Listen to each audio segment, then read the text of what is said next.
Hello and welcome to this episode of Faces of Family Business. Now, they say some of the greatest ideas come from the smallest seed, and certainly that's the case with our next family that we're talking to here today. And I'm delighted to say we've got John and Patrick Woods from Linwoods here with us.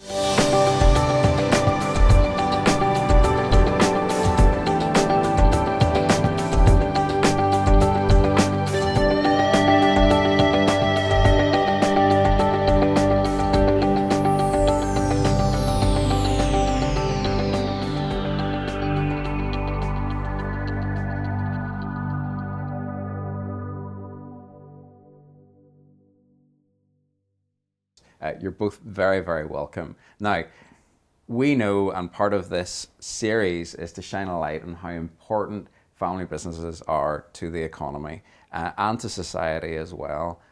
In your opinion, why do you think family businesses are so important, particularly in our wee neck of the woods?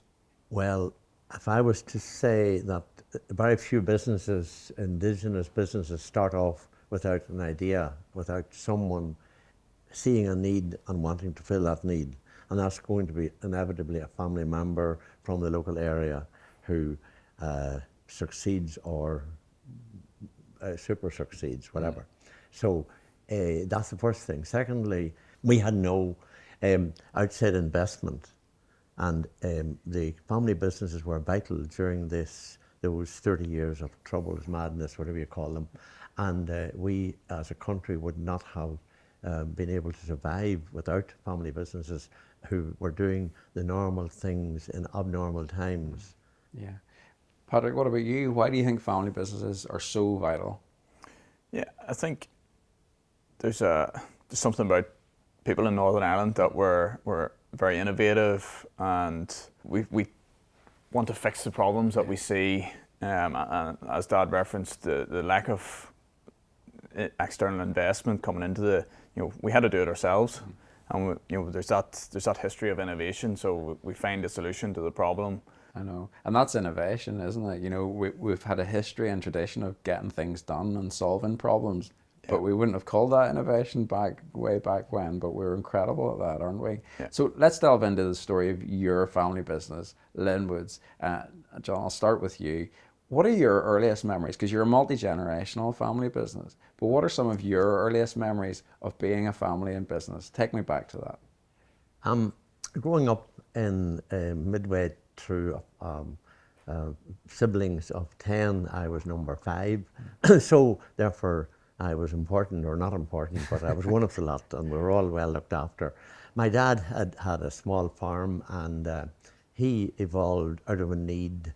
What he'd started doing was collecting eggs around the farm in the 20s, and he found that people were wasting their time coming to a market like Middletown or Armagh, spending the whole day when they could have been home making hay. And he put it together and finished up with 3 lorries collecting eggs around the farms, delivering paraffin oil. That time there was no electricity anywhere in the country, and also collecting the hens which were laid out, buying them as well. And therefore, from I can remember, every one of us got a turn during the summer on the lorry with him just as a day out, and that was a treat.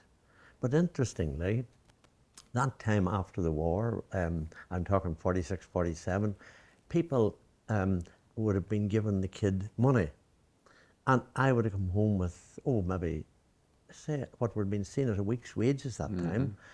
And about 4 years later, I went back, and I said, I was back again. I was a bit older, maybe 9 or so. And I said, I didn't get only half as much money this time. And he said, people now have something to spend their money on. The last time you were out, everything was rationed and they couldn't spend the money, so they gave it to you.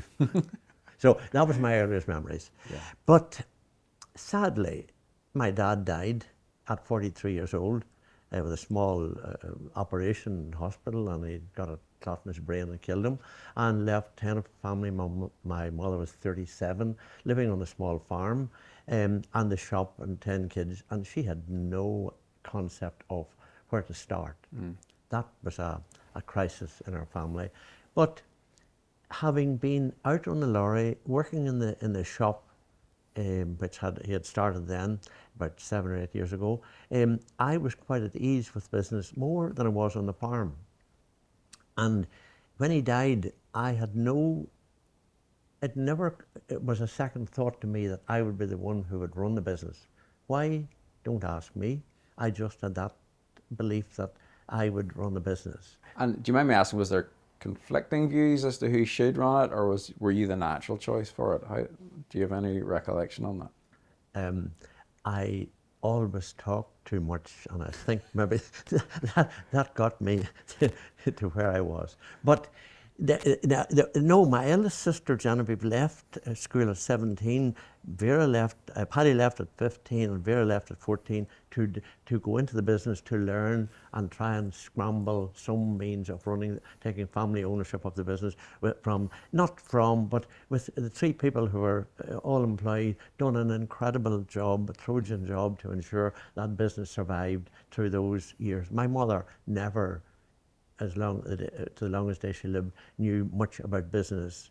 Done her best, done an incredible job, and brought 10 of us up and left us fit for the world, which was great. She had good neighbours and good assistance from Pat, my dad's brother, who lived down the road, married, and he would give a big chunk of his time. So those are the earliest memories I have. And then talk me through some of the highlights from then through to actually the genesis of Linwoods as we know it today. Very simply, that traditional business of selling petrol and grocery store in the country, that was fine first time. But as you mentioned earlier, the first question you mentioned about family business, one of the dare I say, advantages that maybe I had that some other family businesses don't, with second generation, don't have, is they actually think the business owes them a living, and they're actually managers. And it never occurred to me that this is it. I always thought, what else is there? And that, dare I call it, search, curiosity, eagerness to make it bigger, better, and in whatever direction, was always an open question in my mind. Then I could see the retail shop had limitations, so we started doing cross-border transport, finished up then running transport for the next 10 years more to Europe. We were the first people to draw a whole meat by refrigerated container to Europe and draw back fruit, etc. for the market. So that was that kept me going up to 75. Then things didn't quite go right at that point, because the transport, everything that could have gone wrong did go wrong in the transport ultimately, and I decided to salvage the shop business, that I would quit transport. We, between me and the bank and a few others, decided that it was impractical to go on, and I was left with the most challenging financial situation in my lifetime between 75 and 1980. Interestingly, the family done what they were entitled to do. They voted me out as a director because I had exposed the family business to too big a risk. But I, believing in myself that I was the best person to face that debt, because I'd met all my creditors and asked for time, which I got. And I ultimately convinced them to allow me to stay, but not to be a director. So I worked for 5 years. I said, give me a tenner a week. I'm Paddy, you're married, Jimmy, you're married, and you've had heart trouble. Mum doesn't run the business. Out of the lot of you, I'm the best. Yes, I caused the debt, but I would like to be given time to do it. So I done that, and it was 1982 before I got my last check of the money I owed paid. So that was the most traumatic time, probably. Stubbornness between the bankman and various creditors said, stop, you're wasting your time. You'll never make it, because I owed twice my annual turnover. So other than stubbornness, determination, commitment, I would never have made it, but I just said, I've been successful today, I'll not worry about tomorrow. So then I started having, in that 96, early 90s, I was working too hard, they tell me. But I don't know what that, I didn't know what that was like that time. I was doing 100 hours or more a week, 7 days a week, bread, morning and night, you know. So it just didn't matter to me. So anyway, a young family, and I remember somebody saying to me, if you don't change your way, you will never see your children at school, or leaving school, I think it was. So within 2 years, I felt the need for issues with my heart, and I wasn't able to be the same man I was, and with 2 or 3 different stent jobs being carried out, ultimately the heart bypass. And then I said, well, here's a new start in my life now. How long will this heart last me? So between my Dr. Gillespie and myself, he said, if you carry on as you're doing, it'll do you 5 or 10 years. But if you take it serious, really, it could do you a lifetime. So I'm sitting here 30 years later, and it's still working and working well for me. And I never looked back since. Yeah, so most people on advice of their doctor to have a look at their lifestyle would probably just have a look at their own lifestyle. But you have taken that and turned it into a business idea and business opportunity, which sounds like a lot of your story and a lot of your journey. Patrick, I'll probably bring you in at this point. What are some of your earliest memories growing up, being part of the genesis of Linwoods as it is now? Yeah, thinking back to when I was maybe 10 or 11 during the summer, with a family business, there's always something to be done. And being sent out when we had our bakery, and naturally there was a lot of kind of rubbish, but not only around the bakery, but in every field within a half-mile radius of the bakery, and the hedges were full of, empty wrappers and stuff. So I remember getting sent out with a roll of bin bags to go and collect all of the rubbish around the fields. But yeah, getting out in the vans, early starts and all, but it was a great learning experience, getting out, dealing with customers, and a great way to see the countryside. I know every shop, football pitch, town, village in Northern Ireland, being out on the vans around the country. So some great memories. Now, some not so great ones in kind of going out on a van. I remember going in a skilling one day and there was a hole in the floor of the van. It was about -5. The milk, any milk that leaked had froze up the side of the van, and yeah, some days weren't as pleasant as others. Yeah. The less glamorous side of things. The less glamorous side of family business, yeah. And did you always want to be part of the family business, or were you just part of the ecosystem? It was just a natural thing that you did? It's probably a bit of both. I got into the business and really enjoyed it and stuck with it, and I got a lot of learnings in real world learnings on how to work with people and deal with people, and I think that's one of the key kind of elements within business is people. If we can go back to the idea of where Linwoods as we know it today came from, so can you talk to me about flaxseed for health and how that developed into the product that we can see in the shelves then? Yeah, I was milling product on the kitchen sink, like the leg of sunflower, pumpkin and stuff like that, but I wasn't using flax.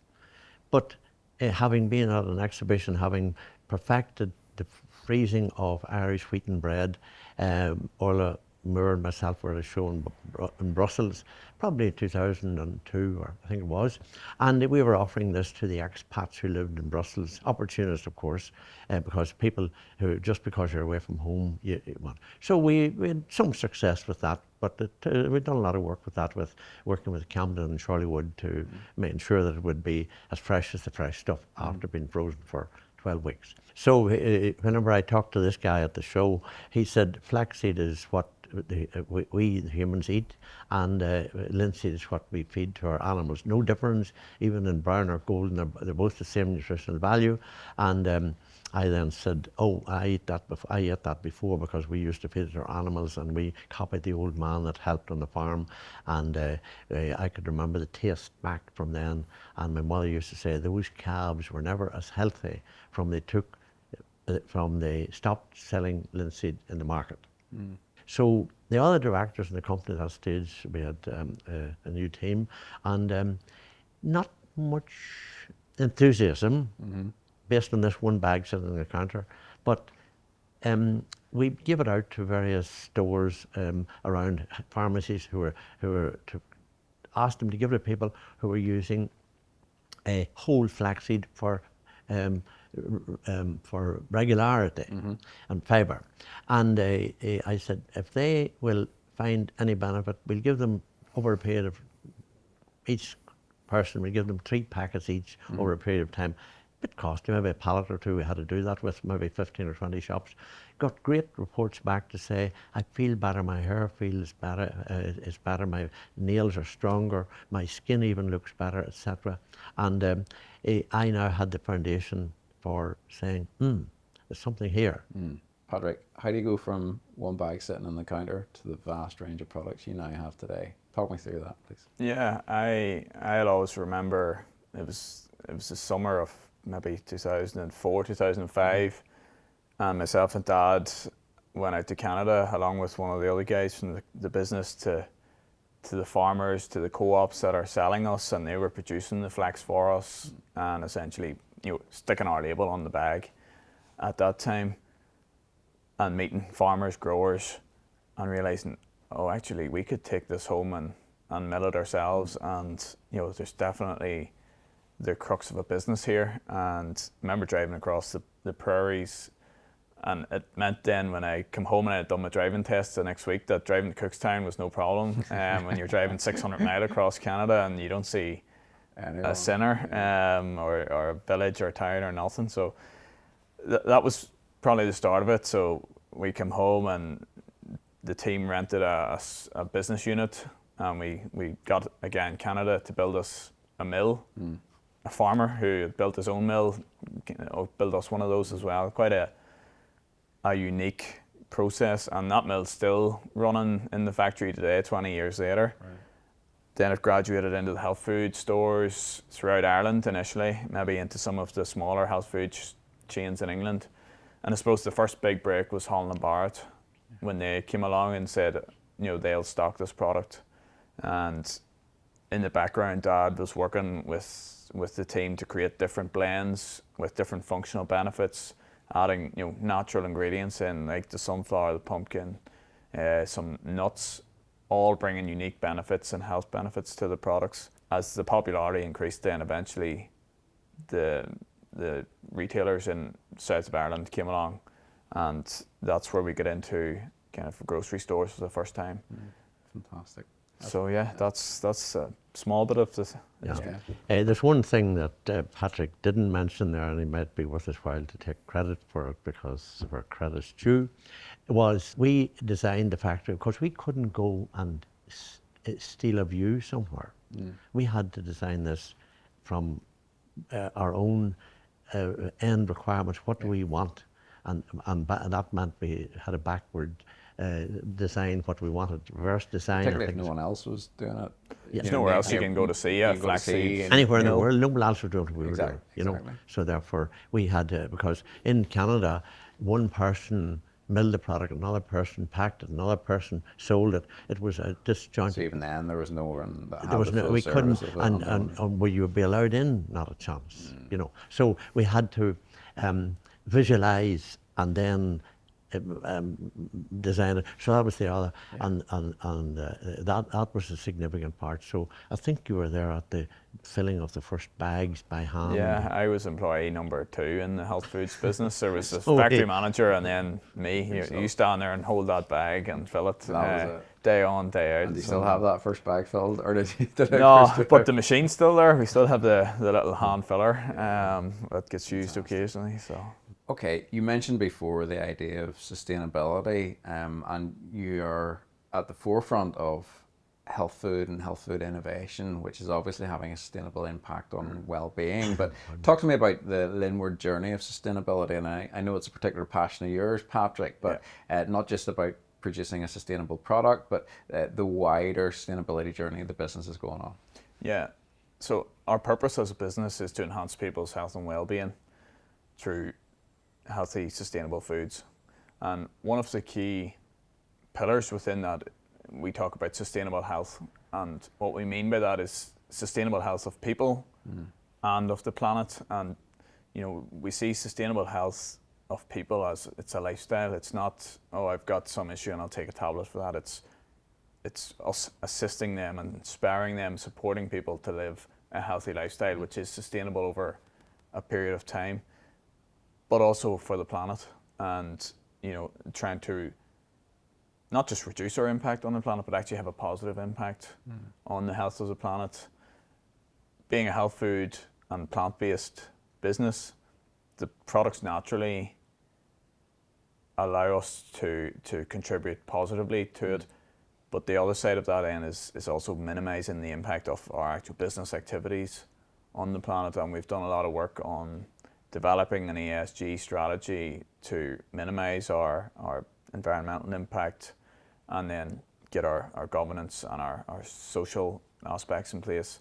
And B Corp is something that we are actively exploring and going through the process of trying to get B Corp certification, because I believe it's a very good framework, and it covers off all of the different aspects of environment through to the workers, community, customers, and governance. So, going back to what you said at the start about resilience and getting things done, family businesses form the backbone of our economy here in Northern Ireland, and they're so vitally important.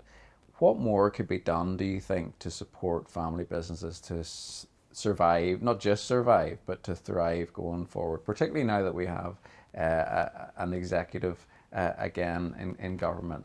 What do you think more could be done to help, practically or otherwise, to help encourage family businesses? That would take a little time to think about, to say something meaningful. Sure. I mean, there's not much point in complaining about the congestion on the roads, or complaining about the cost of fuel. Those are all gripes. If you wanted to have something to say negative, but on the other hand, I would say, and have been saying to people who are naysayers, that we have come a long way in Northern Ireland, in that we have been a lesson to the world, that despite what might seem to some as a truce, unto others as a peace agreement, unto others harmony, whatever word you choose on that scale, we have come a long way, and we are poised to be self-sufficient and stand alone. And yes, there might be a crossroads in some people's minds, or a lot of people's minds, with England having, UK having left the EU. It seemed negative to some, and it caused difficulties for others. And I don't know. I thought that you have big chunks of the world divided into business models. China, US, and Europe seemed a natural one, and I suspect that Northern Ireland, having a foot in both camps, we're British subjects, but we are under EU rules with food. And it does cause some confusion there. And not that I'm going to be in Stormont or in the local council, but we should come to some agreement for the good of the country on that area, and take out how we solve that, dare I call it. We solved a bigger problem with our political problem. We should be able to find a way of putting that one to bed, to get on with the thing that's on hand, to compete in the world and be competitive, and not be distracted by the nitty-gritty issues that seem to be annoying, quite annoying at times. Yeah, Patrick, less red tape, is that the answer? I think it's probably as good as it's going to get. The Windsor framework allows us as a business to export freely to both jurisdictions, mainland GB and into Europe, which is critical to us. And I think there's a big opportunity for Northern Ireland businesses now, and Northern Ireland PLC to kind of maximise that opportunity and ride on the back of that. So I would say a bit less negativity, and let's get on with it and make it work. We've already picked up some great nuggets of wisdom from both your stories, but what advice would you give to any other family business out there that's watching this or listening to this, that you've learned from your journey? One piece of advice that you think would be critical, whether it's navigating succession or thinking about governance or whatever it might be. But from each of you, one piece of advice, if you don't mind. I'll start with you, John, if that's okay. I think the most important thing for anyone who's going into risk business is to believe in themselves. Not arrogant, but believe. And believe that they, even though they don't know the way, that they will, if they have enough resilience, they will find the way. Yeah, I suppose being a third generation and recently succeeding Dad as MD, I would say to any family businesses to have the conversation around succession. Because it has, I hear lots of stories about families, and the previous generation just don't want to have the conversation. And I suppose we're all going in the one direction in life, and the inevitable is going to happen to us all. So nobody's irreplaceable. And as one of our previous directors who passed away, Seamus McMahon, was a director for 25 years. He said, graveyards are full of irreplaceable men. So, and that was quite philosophical from him, but have that conversation with the next generation, because by avoiding it, you're just piling on the pain and the misery to the next generation whenever the inevitable does happen, that those conversations haven't happened, the plan's not in place, and that's where maybe fallouts and squabbling can occur. Whereas the way it was done, thankfully by Mum and Dad, was very much planned out. We all had a clear understanding of what was happening. We had our expectations, and everything managed was perfectly managed. So, you know, like we lost Mum in October of this year, but you know, and that, on a personal level, that's very difficult. But it had a very minimal impact on, oh well, what's happening now? You know, what happens to Mum's shares or any of the, you know, it wasn't an issue at all, because it's all been kind of laid out in advance. Yeah. In a nutshell, I think family businesses should see the business as more important than the differences in the business, i.e. the differences in the family about the business. The business is being more it should be more important to make it go forward, because there's a tradition, 1 or 2 or 3 generations. It should be taking priority, and then the people can slot in around it, as opposed to making a decision around what people want. If it's contrary to what the business future is. Great. One of my favorite phrases is the idea of the previous generation ensuring that their ceiling is the next generation's floor. So just as a final note or a final thought, thinking forward to the future, what does that hold for you? I don't think I could do what Dad has done in terms of building a business from scratch. I get in at kind of on the first floor, if you like, or maybe a couple of floors up. But I certainly have ambitions then to really take this great business and make it even better, and hopefully bring it to the next level. Beyond that maybe bring it further than Dad could, but I don't think I could do the early groundwork that he has done. John, last word from you. I would hope that I would have good health and watch all this going on while I am building more and more confidence in the team to do it without me. John, Patrick, thank you so much, and thank you for joining us on Faces of Family Business.